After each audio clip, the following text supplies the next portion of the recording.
Sabe, tem uma sensação que é muito, mas muito específica. Aquela luz difusa, meio quente, de um monitor CRT antigo. Ah, sim. Nostalgia pura. Exato. E tem aquele zumbido elétrico de fundo que é quase imperceptível, mas está lá. Isso sem falar no cheiro, né? Aquele cheiro inconfundível de carpete de fliperama dos anos 80. Nossa, total. Carpete velho e plástico quente. E, acima de tudo, o mais importante para mim era a tensão. Aquela tensão palpável quando a gente inseria a última ficha na ranhura de metal da máquina. Fazia aquele barulho metálico e o mundo exterior simplesmente desaparecia. Sim, o mundo sumia. E o que restava ali era só a tela, os botões e os seus reflexos mais puros. Era só você e a máquina. E é engraçado porque essa é uma pureza mecânica que definiu uma geração inteira de quem consumia esse tipo de mídia. O que acontecia ali na frente do arcade era um estado onde a mente entrava numa sintonia, assim, quase absoluta com o hardware. É uma dança de causa e efeito muito imediata, sabe?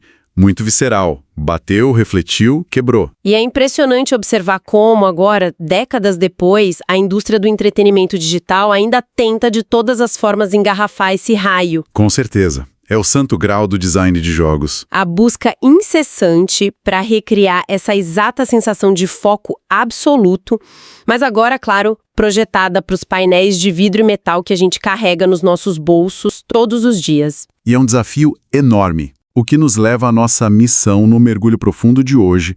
A gente está aqui com uma série de documentos, registros de design e descrições técnicas sobre um título disponível na Google Play para o sistema Android que se chama Galactic Balls. Nome curioso, né? Muito.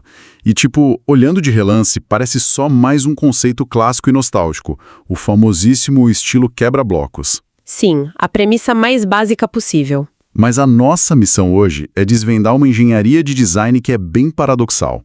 O que esses documentos revelam é um ecossistema complexo demais para algo tão simples. Como é que um estúdio pega o gênero mais solitário e, digamos, repetitivo possível e injeta nele ferramentas cooperativas, 3 idiomas rodando em tempo real e uma estrutura narrativa que parece ter saído de um épico de ficção científica? Pois é, o desafio de design aí é gigantesco. Porque a gente não está falando apenas de sentar e programar a física de umas bolinhas rebatendo em retângulos coloridos na tela. Longe disso. Muito longe. O projeto desse Galactic Balls ilustra, assim, de uma forma muito didática mesmo, o que é estritamente necessário para conseguir manter o engajamento humano hoje em dia. Ah, porque só a mecânica não segura mais, né? Exatamente. A pura precisão motora, que era o que bastava no fliperama dos anos 80, não é mais suficiente para quem joga no celular. O cérebro moderno exige contexto. Ele exige um ciclo de recompensa sensorial muito bem calibrado. Sim. E, vitalmente, exige uma prova social de que aquela conquista tem algum valor real no mundo. E eu acho que é exatamente pelo contexto que a gente precisa começar essa análise. Porque os materiais que a gente recebeu apontam para uma premissa de cenário muito específica. A história de fundo. Isso. A narrativa do jogo estabelece que a Terra está sob a ameaça iminente de uma chuva de meteoros cósmicos. Um clássico. Bem clássico. E para impedir esse desastre total, entra em cena um herói espacial nomeado o Astro Blix. Astro Blix. E o Astro Blix precisa enfrentar as artimanhas e as armadilhas de um vilão centralizado, que é o Malvatron. O material original promete, personagens carismáticos, com uma atmosfera espacial, com uma identidade super própria. E lendo isso, dá pra imaginar o que muita gente pensa. Confesso que eu mesmo, quando li isso, fiquei com um ceticismo enorme. Eu fiquei pensando, cara, isso soa como um escopo gigantesco de um épico espacial de cinema. Mas, no fundo, a ação na tela do celular é só mirar uma esfera digital para quebrar uma forma geométrica. Sim, a dissonância lúdico-narrativa. Exato. Isso levanta uma dúvida muito básica sobre a mecânica. Um jogo casual de quebrar bloquinhos realmente precisa de um antagonista com nome como o Malvatron? Isso não soa, sei lá, como colocar um terno de gala para ir comprar pão na padaria da esquina. É um exagero, não é? É uma objeção muito natural. E a sua analogia do terno de gala faz total sentido se a gente olhar só para a superfície. Mas quando a gente começa a analisar a fundo a psicologia do engajamento em tarefas que são repetitivas, a gente percebe que esse terno, na verdade, é a fundação do edifício inteiro. Sério? A fundação... Com certeza. A gente precisa entender o porquê dessa narrativa existir ali e não em outro lugar.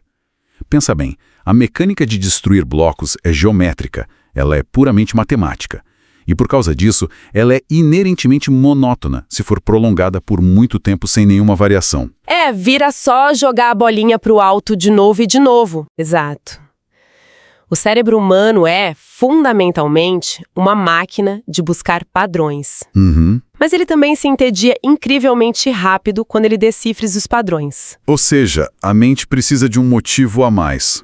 Um motivo para continuar realizando exatamente o mesmo movimento repetitivo de deslizar o dedo na tela de vidro. Tipo isso.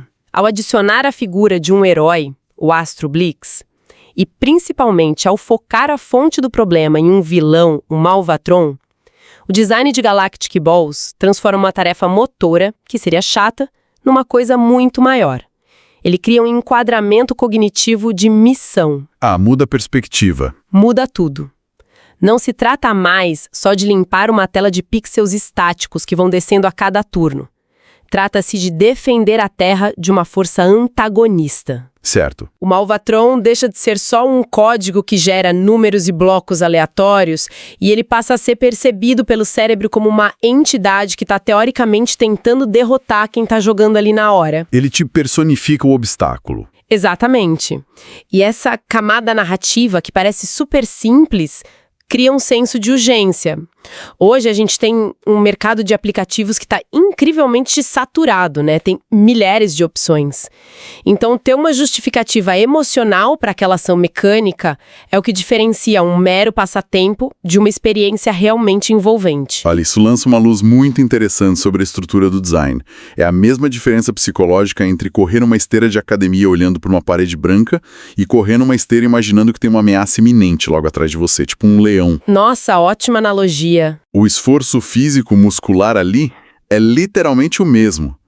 Mas a química cerebral da motivação muda drasticamente, né? E como muda? O engajamento dispara. Só que assim, e eu acho que a gente concorda nisso, nenhum revestimento narrativo do mundo, por melhor que seja, vai conseguir sustentar um jogo de verdade se o embate em si, o loop de jogabilidade, não for mecanicamente primoroso. Com certeza, a história só te atrai, a mecânica é que te prende. E os detalhes que essas fontes fornecem sobre a jogabilidade sugerem uma dinâmica de atrito que foi muito bem calculada. Sim, porque o embate real acontece ali na física do jogo. O cenário espacial, com o Astro Blix e o Malvatron, é, no fim das contas, apenas o palco. E nesse palco, a ação é descrita pelos desenvolvedores como algo de ritmo bem rápido. A pessoa precisa desafiar a gravidade para destruir ondas infinitas de blocos e meteoros cósmicos que não param de avançar de cima para baixo. Eles vêm para cima de você sem dó. Exato. E cada lançamento que a pessoa faz exige deliberação. O material detalha muito bem como uma jogada que é geometricamente bem calculada pode causar uma baita reação em cadeia, destruindo dezenas de blocos de uma só vez para abrir espaço e, de quebra, garantir a coleta de estrelas. Que são cruciais. A imagem mental que se forma para mim, lendo isso, é de uma partida de bilhar cósmico, sabe? É como ficar calculando energia cinética numa mesa de sinuca, onde as bolas não param de se multiplicar. É um caos controlado. Mas com um complicador gigantesco, aí essa mesa de bilhar está constantemente se movendo na sua direção e, pior, devolvendo o ataque. Essa ideia do bilhar cósmico é uma excelente forma de visualizar a geometria de todo o processo. E o que sustenta toda essa mecânica caótica é um princípio que é reverenciado no design de interação, aquele famoso fácil de aprender, mas incrivelmente difícil de dominar. O mantra dos arcades. É um mantra absoluto. E a base cognitiva por trás disso é a de previsão de trajetórias. O nosso cérebro simplesmente adora antecipar resultados físicos. Calcular aquele ângulo de ataque perfeito, prever onde o projétil vai bater, como ele vai ricochetear ali na parede lateral e, finalmente, atingir aquele ponto cego no meio dos blocos. Dá um alívio, né? A satisfação mental quando a física do jogo se alinha perfeitamente com o seu planejamento interno é imensa. É uma descarga de dopamina. Mas aí que tá o problema. porque mesmo que a pessoa calcule perfeitamente a física geométrica do cenário, a matemática começa a jogar contra quando o ritmo acelera. Ah, sim. O jogo não te deixa confortável. Pelos documentos, parece que a precisão pura ou aquele cálculo frio de sinuca começa a falhar miseravelmente nos níveis mais altos. A barreira de blocos que desce fica muito mais densa. E tem as armadilhas também, né? As tais armadilhas que o Malvatron espalha pelo tabuleiro começam a fechar o cerco cada vez mais. Vai espremendo a pessoa. Exato. Então, me explica uma coisa. Como o design desse jogo consegue compensar essa barreira imensa de frustração sem simplesmente quebrar o pico de dificuldade e fazer quem está jogando desistir e desinstalar o app? Bom, essa é a grande sacada, a verdadeira genialidade da engenharia de progressão de Galactic Balls. A introdução do movimento constante cria uma coisa que no design a gente chama de pressão temporal. Pressão temporal. 10 minutos calculando o ângulo perfeito para lançar a bolinha. Como numa partida de xadrez clássico, super pensada. Sem pressa nenhuma. Mas com os meteoros descendo a cada turno, a demanda cognitiva se divide brutalmente, a pessoa é obrigada a aliar precisão motora fina, que é aquele microajuste super delicado do dedo na tela do celular, com um cálculo estratégico complexo sendo feito sobre pura pressão. Ou seja, é um xadrez gravitacional sendo jogado com um cronômetro correndo super rápido do lado. Perfeito, um xadrez com cronômetro. Quem tá ali não tá mais só reagindo àquela linha de frente dos blocos que estão colados nela. A pessoa precisa treinar o olhar para ver 3 jogadas à frente. Certo, porque se bater num ali... Isso, ela tem que calcular que se destruir aquele bloco específico de sustentação agora, lá em cima, isso pode causar um colapso numa zona inteira no próximo turno, livrando a tela do sufoco. E eu imagino que esse equilíbrio milimétrico seja o que sustenta o que os desenvolvedores costumam chamar de estado de fluxo, né? O flow state. É a definição perfeita do estado de fluxo. Na psicologia, o fluxo acontece justamente quando o desafio de uma tarefa está num equilíbrio absolutamente perfeito com a habilidade de quem está executando. E se pender para um lado? Então, se a curva de dificuldade for muito plana, o desafio é baixo e o resultado é o tédio. A pessoa fecha o aplicativo.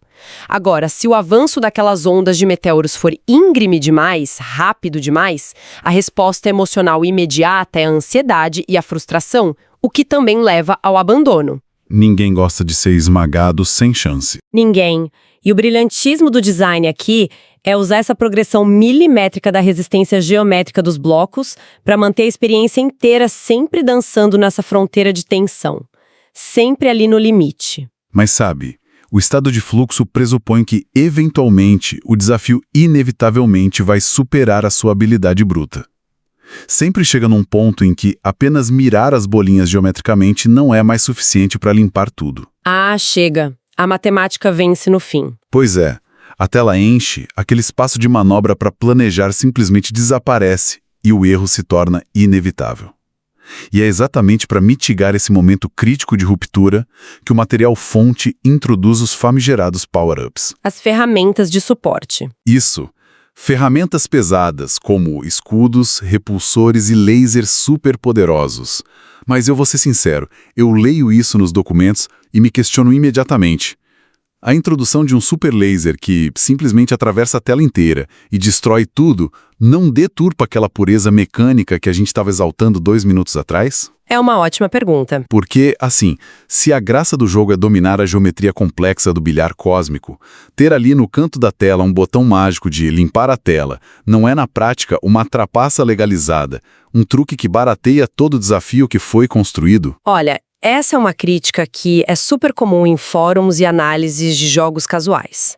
Mas é uma crítica que ignora completamente como a economia de recursos opera sob a superfície do design. Economia de recursos? Como assim? Esses lasers e esses repulsores que estão no jogo, eles não são distribuídos aleatoriamente pela fase só para facilitar a vida de quem está com preguiça de pensar. O material original nos mostra claramente que eles estão intrinsecamente atrelados a um sistema de economia interna muito rígido. Lembra das estrelas? Ah, as estrelas que a gente pega quebrando os blocos. Exato. Durante a execução perfeita daquele xadrez gravitacional que a gente acabou de discutir, a pessoa coleta essas estrelas. E essas estrelas são a moeda que de fato alimenta a possibilidade de usar essas habilidades especiais. Pera, então o laser não é um atalho gratuito que o jogo te dá com pena. Ele é, na verdade, os dividendos do bom desempenho que você teve nos turnos lá atrás. Exatamente isso. O laser foi pago com seu próprio suor de turnos anteriores. E isso transforma a natureza do jogo. Deixa de ser um simples exercício de geometria abstrata e passa a ser também um sistema de gerenciamento de recursos a longo prazo. Muda completamente a visão de trapaça. Muda. Porque a quebra de tensão emocional que um laser desse proporciona, sabe aquele momento de quase derrota, que a tela está entupida de perigos descendo e de repente uma faixa gigantesca de luz corta a tela e varre aquele caos todo? Nossa, dá pra imaginar o alívio. Esse alívio catártico foi projetado matematicamente. Só é possível ativar essa catarse agora porque o planejamento estratégico e cuidadoso prévio da pessoa permitiu que ela acumulasse os recursos necessários para pagar por ele. E isso amarra aquele ciclo de recompensa de uma forma belíssima. O esforço inicial de mirar bem não serviu só para sobreviver ao turno 1 ou 2. Ele literalmente financiou a sobrevivência no momento de crise máxima lá no turno 20. É a recompensa sendo colhida cirurgicamente no instante de maior desespero. E tem uma camada adicional em toda essa catarse que eu acho que a gente não pode ignorar de jeito nenhum. O som. O som. As fontes que a gente leu detalham um esforço absurdo no design de som, criando o que eles chamam nos documentos de som cósmico. Eles descrevem uma trilha sonora imersiva, envolvente e efeitos sonoros espaciais extremamente específicos para cada tipo de colisão, para cada power-up ativado. É um trabalho bem minucioso. E, frequentemente, a imersão auditiva em dispositivos móveis é super subestimada. A gente sabe que a maioria das pessoas consome esse tipo de entretenimento rápido no mudo, né? Na fila do banco, no ônibus.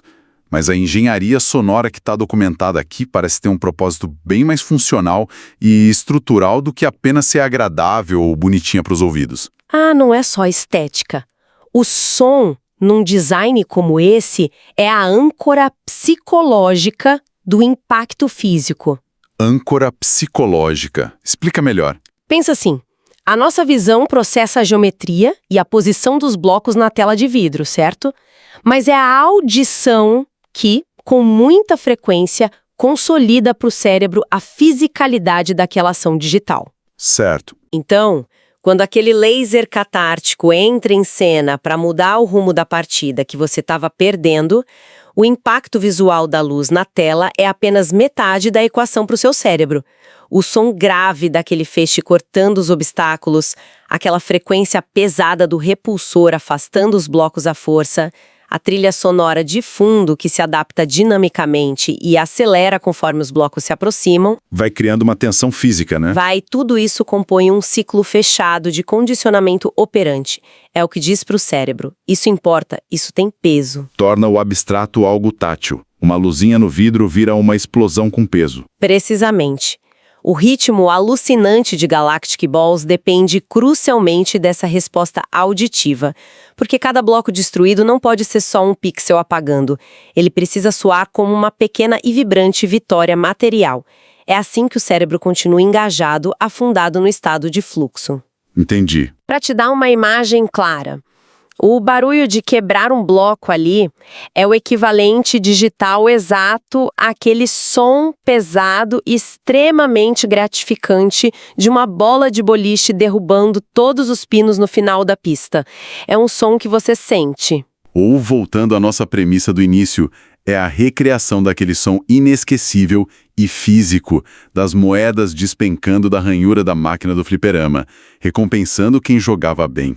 Nossa, sim, essa é a memória auditiva definitiva. E é justamente essa transição de olhar para o indivíduo, ali super focado, isolado na máquina, para pensar em algo muito maior, que nos leva ao aspecto mais surpreendente e contra-intuitivo destes documentos todos. A parte social. Isso, porque tudo que a gente destrinchou até agora nesse mergulho à narrativa de ficção científica para dar propósito à repetição, a precisão calculada do bilhar cósmico, a pressão temporal do xadrez, a economia profunda de lasers e, por fim, esse design de som mega tátil, tudo isso foca exclusivamente no indivíduo, na pessoa olhando para a tela. Sim, é a maestria solitária.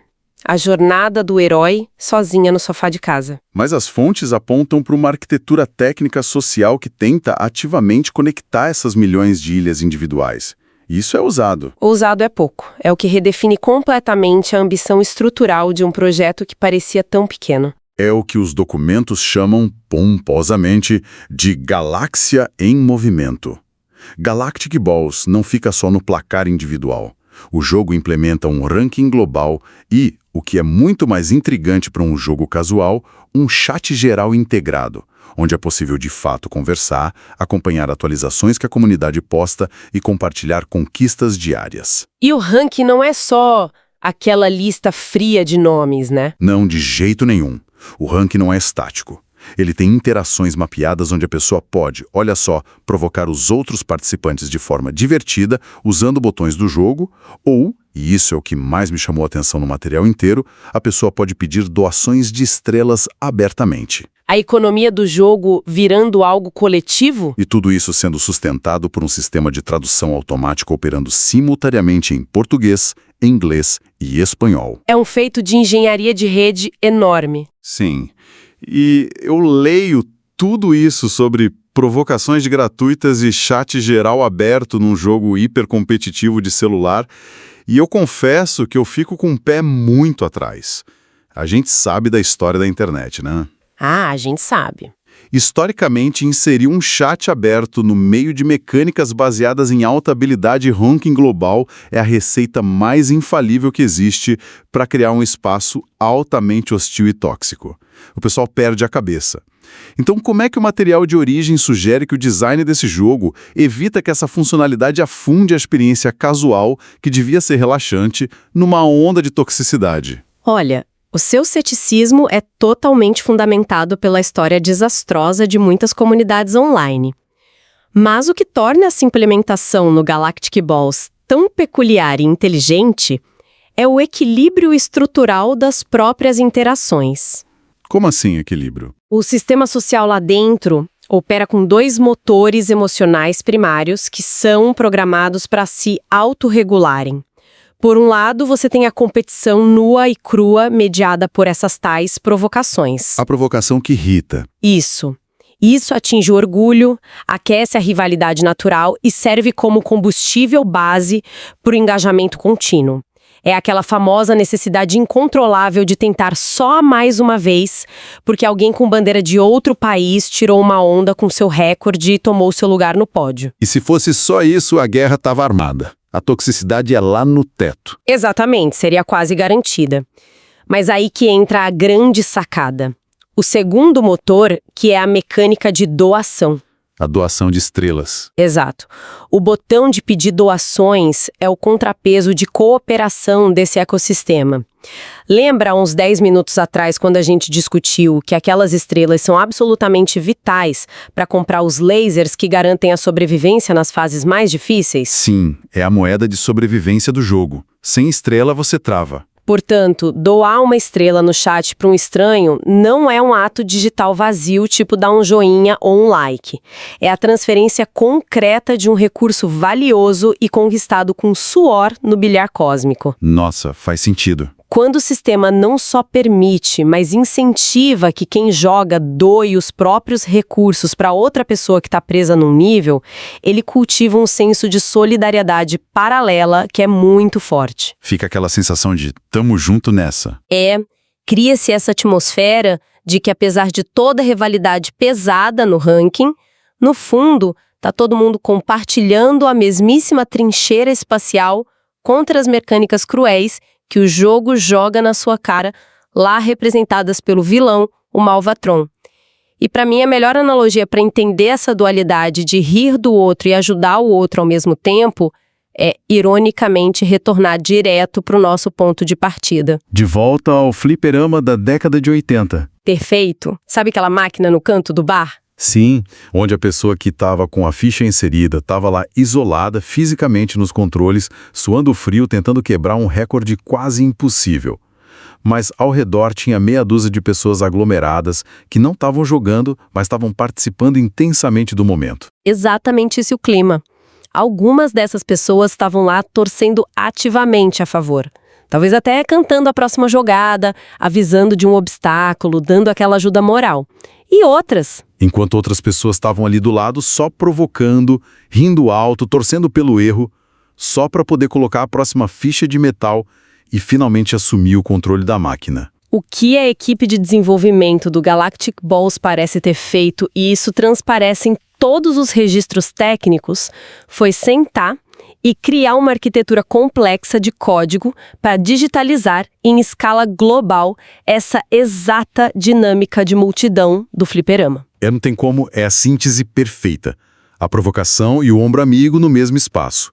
E o que potencializa absurdamente essa multidão digital é a decisão técnica, que não deve ter sido nada barata, de incluir a tradução automática em tempo real nesses 3 idiomas. E rodando liso na tela. Essa me parece ser a ferramenta definitiva que transforma o que seria uma base de usuários fragmentada e confusa numa comunidade realmente funcional. Eliminar o atrito da barreira linguística significa que o pedido de ajuda por estrelas, a doação do recurso ou a provocação bem-humorada podem fluir o tempo todo, seja de forma assíncrona, seja em tempo real ali entre os continentes. Sim, é uma conexão instantânea, sem o peso da linguagem. Uma requisição desesperada de escudo feita por alguém aqui no Brasil em português é lida, traduzida e atendida por alguém lá na Espanha ou nos Estados Unidos com a mesma fluidez de uma conversa local. É isso que impede o aplicativo de ser só mais um software estático isolado na memória do aparelho. Isso literalmente eleva a experiência ao status de uma grande praça pública virtual. O documento acerta em cheio. A galáxia, no fim, realmente ganha movimento. A metáfora é real. Então, com tudo isso na mesa, o que a gente pode finalmente destilar de toda essa engenharia engenhosa que a gente dissecou hoje? Olhando de cima agora, o percurso todo mostra como a construção desse projeto, do Galactic Balls, decididamente não se contenta em ser uma mera homenagem barata ao passado dos jogos de arcade. Passa muito longe disso, é uma evolução, não uma cópia. Há uma estrutura sólida aqui que pega aquele prazer geométrico puro, quase ancestral, de mirar uma bolinha e destruir blocos no monitor, e envolve tudo isso numa arquitetura cognitiva que é extremamente sofisticada para os padrões atuais. O uso dessa dicotomia de herói e vilão, o Astro Blakes e o Alvatron, não é só perfumaria. Ele fornece aquele verniz vital de propósito que afasta a monotonia de uma tela geométrica. Dá um motivo para você estar lá. E a própria mecânica em si, com os meteoros em movimento descendente, o jogo transforma aquele mero cálculo frio de bilhar num xadrez gravitacional de altíssima pressão, forçando decisões táticas que têm que ser tomadas em frações de segundo. E a gente viu como essa tensão é perfeitamente balanceada por uma economia restrita de estrelas e superlasers, tudo isso embalado por fim, por uma resposta tátil, de som e música que solidifica fisicamente o estado de fluxo no cérebro de quem joga. É uma engrenagem que roda com muitas peças. E não podemos esquecer o topo, né? De jeito nenhum, porque no topo de toda essa pirâmide incrivelmente individual, assenta-se aquele ecossistema social global e caótico, onde a barreira tecnológica do idioma foi literalmente quebrada para permitir que uma rivalidade saudável conviva lado a lado com um sistema de doação de recursos que é algo impressionante. É uma aula de design de produto e psicologia aplicada, o que acaba nos fornecendo a perspectiva maior, né? O verdadeiro e daí dessa nossa análise. Para quem está ouvindo a gente pensando, mas por que isso importa? Exato, por que de se debruçar sobre isso? A estrutura que a gente viu ser revelada por esses documentos prova cabalmente o quanto o nosso entendimento contemporâneo sobre o entretenimento digital mobile amadureceu. A gente teve um tempo longo mesmo, em que jogos casuais de celular eram enxergados pela mídia e pelo público de uma forma mega redutora. Eram rotulados só como tapa-buracos na rotina. Isso. Vistos estritamente como uma distração quase anestésica para suportar os 10 minutos infernais numa fila de supermercado ou o tempo perdido no trânsito esperando o ônibus andar. Mas a engenharia pesada e focada por trás de projetos complexos como esse evidencia, sem sombra de dúvida, o fim absoluto dessa era do jogo descartável. É uma mudança de paradigma. Uma grande mudança. O que fica claro é que a precisão motora focada e imediata já não é mais vista como algo incompatível com uma profundidade social de rede. Hoje, na palma da nossa mão, num espaço minúsculo, estão se construindo ambientes de altíssima complexidade. Locais onde a competição mais rigorosa pelo topo do ranking consegue encontrar um terreno fértil para a cooperação internacional mais orgânica e desinteressada. É quase poético. A experiência outrora solitária de jogar no escuro, rebatendo pixels estáticos numa tela minúscula de celular, é agora fundamental e indissociavelmente uma experiência conectada ao resto do planeta. E é uma complexidade, eu diria, monumental, que acaba emergindo de uma premissa inicial incrivelmente simples.